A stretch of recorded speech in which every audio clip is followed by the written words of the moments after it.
ಮತ್ತು ಬಹುತೇಕ ಏನು ಈಗ ಬಿಜಾಪುರ್ನಾಗ ಇನ್ನ ಇಬ್ರು ಪಾಟೀಲ್ ಅದಾರ, ಅವರು ಕೂಡ ಮೊದಲು ಪಾಟೀಲ್ರು ಇರಲಿಲ್ಲ, ಅವ್ರಿಗೂ ಬೇರೆನೇ ಇರಬೇಕು. ಯಾಕಂದ್ರೆ ಅದು ಹೇಳಬ್ರು ಅಂತ ಇರ್ತಾರೆ ನಮ್ಮಲ್ಲಿ, ಅವರಲ್ಲಿ ಇತಿಹಾಸ ಸಿಗ್ತದೆ. 14ನೇ ಶತಮಾನದಿಂದ ನಮ್ಮ ಜನರು ಇತಿಹಾಸ ಇಟ್ಕೊಂಡಿದ್ದಾರೆ ಅವರೆಲ್ಲ. ಅವರಲ್ಲಿ ಯಾರು ಕೂಡ ಪಾಟೀಲ್ರಿಲ್ಲ. ಪಾಟೀಲ್ರು ಅಂತಕ್ಕಂಥದ್ದು ಇದೇ 19ನೇ ಶತಮಾನದಲ್ಲಿ ಪ್ರಾರಂಭ ಆಗಿದೆ. ಬದಲಾವಣೆ ಮಾಡ್ಕೊಳ್ತಕ್ಕಂಥದ್ದು ಎಲ್ಲರಿಗೂ ವೈಯಕ್ತಿಕ ಅಧಿಕಾರ ಇದೆ, ಕಾನೂನುಬದ್ಧವಾಗಿ ಮಾಡ್ಕೊಂಡಿರ್ತಾರೆ. ಅದನ್ನ ನಿಂದನೆ ಮಾಡ್ತಕ್ಕಂಥ ಮಟ್ಟಕ್ಕೂ ಇವ್ರು ಹೋಗಿದ್ದಾರೆ. ಮತ್ತು ಇನ್ನೊಂದು ನನಗೊಂದು ನೋವು ಅನ್ನಿಸ್ತದೆ, ಯತ್ನಾಳ್ ಅವರು ತಂದೆಯವರು ನಮ್ಮ ತಂದೆಯವರು ಭಾಳ ಆತ್ಮೀಯರು, ಇನ್ನೂ ಬಿಸ್ನೆಸ್ ಪಾರ್ಟ್ನರ್ಸ್ ನಾವು. ಆದರೆ ರಾಜಕೀಯವಾಗಿ ಅವರು ನನ್ನನ್ನು ನಿಂದನೆ ಮಾಡಲಿ, ನನಗೇನು ಅಭ್ಯಂತರ ಇಲ್ಲ, ಸವಾಲು ಹಾಕಲಿ, ಅದ್ರ ಬಗ್ಗೆನೂ ಅಭ್ಯಂತರ ಇಲ್ಲ. ಆದರೆ ವೈಯಕ್ತಿಕ ತೇಜೋವಧೆ ಮಾಡ್ತಕ್ಕಂಥ ಭಾಷೆ ಏನಿದೆ ಅದನ್ನು ಇವತ್ತು ನಾನು ಖಂಡಿಸ್ತೀನಿ. ಯಾಕೆಂದರೆ ಮೀಡಿಯಾದವ್ರು ನೀವು ಅವ್ರು ಎಷ್ಟೇ ಅನುಚಿತವಾಗಿ ಮಾತನಾಡಿದರೂ ಕೂಡ ಆ ಶಬ್ದಗಳನ್ನು ಜನಸಾಮಾನ್ಯರು ಸಹಿಸದೇ ಇರತಕ್ಕಂಥ ಮಾತುಗಳನ್ನು ಪದೇ ಪದೇ ಪದೇ ಪದೇ ಆಡ್ತಾ ಇರ್ತಾರೆ.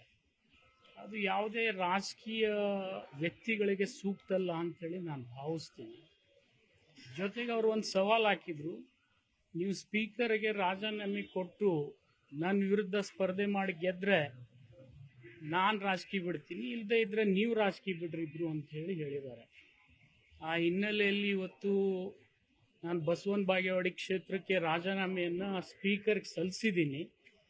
ಬಟ್ ಪಾಟೀಲ್ ಅಂತಕ್ಕಂಥ ಸರ್ನೇಮ್ ಬಗ್ಗೆ ನಾನು ಹುಟ್ಟಿದಾಗೆ ನಮ್ಮ ಅಪ್ಪ ಪಾಟೀಲ್ರಿದ್ರು. ಮತ್ತಿನ್ನು ಅವ್ರು ಯಾವ ರೀತಿಯಿಂದ ಇದನ್ನು ಈ ಹಚ್ಚಡದ ಅಂತಕ್ಕಂಥ ವಿಷಯ 1999ರಲ್ಲಿ ನಾನು ಇನ್ನೊಬ್ರಿಗೆ ಸೋಲಿಸಿದ್ದೆ. ಅವ್ರು ಇದನ್ನು ಪ್ರಚಾರ ಮಾಡಿ ಪ್ರಯತ್ನ ಮಾಡಿದ್ರು ಏನೇನೋ, ಆದರೆ ಅದು ಆಗಲಿಲ್ಲ.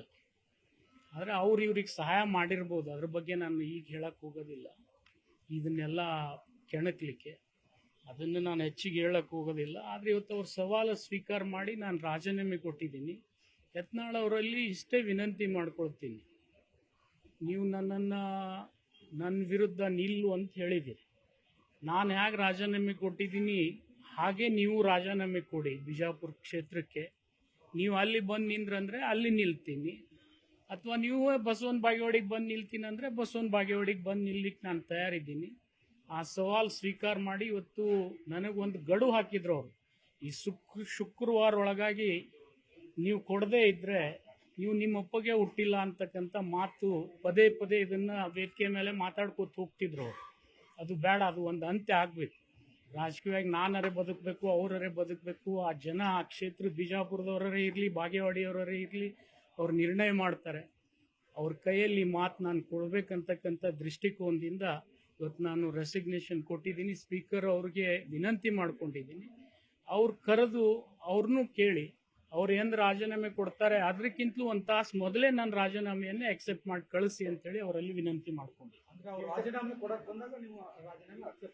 ಆಗಬೇಕು, ಯಾಕೆಂದರೆ ಕಾನೂನುಬದ್ಧವಾಗಿ ಅವರೇ ಹೇಳಿದ್ದಾರೆ.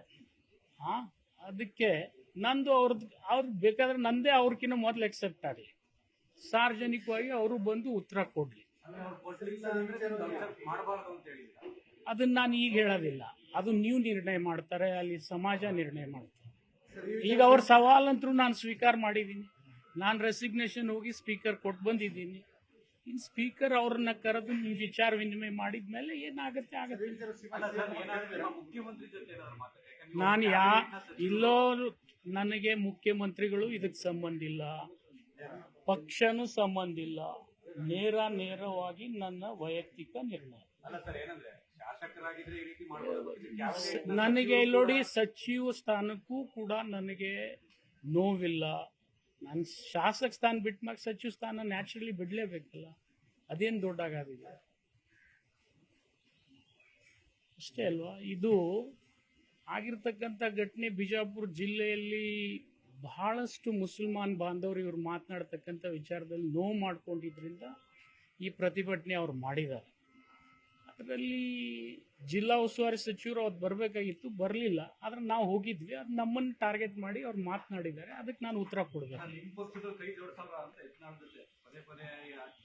ಅದು ಅವ್ರ ವಿವೇಚನೆಗೆ ಬಿಟ್ಟು ಬಿಡಬೇಕಲ್ಲ, ಅದನ್ನ ನಾನು ಹೆಂಗೆ ಹೇಳಿ.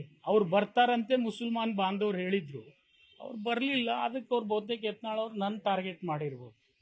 ನನ್ನ ಜೊತೆ ಹಿಂದಿ ಶಾಸಕರನ್ನು ಟಾರ್ಗೆಟ್ ಮಾಡಿದ್ದಾರೆ, ಬೇರೆ ಶಾಸಕರನ್ನು ಟಾರ್ಗೆಟ್ ಮಾಡಿದ್ದಾರೆ. ನೋಡೋಣ ಅದು ಮುಂದಿನ. ಇಲ್ಲ, ಅವ್ರು ಫೇಸ್ ಮಾಡಲಿ. ರಾಜೀನಾಮೆ ಕೊಟ್ಟು ಬಿಜಾಪುರಕ್ಕೆ ಬಂದರೆ ಬಿಜಾಪುರ ನಿಲ್ತೀನಿ, ಅವ್ರು ಬಾಗೇವಾಡಿಗೆ ಬಂದಿಲ್ಲ ಅಂದರೆ ಬಾಗೇವಾಡಿಗೆ ನಿಲ್ತೀನಿ. ಓಕೆ,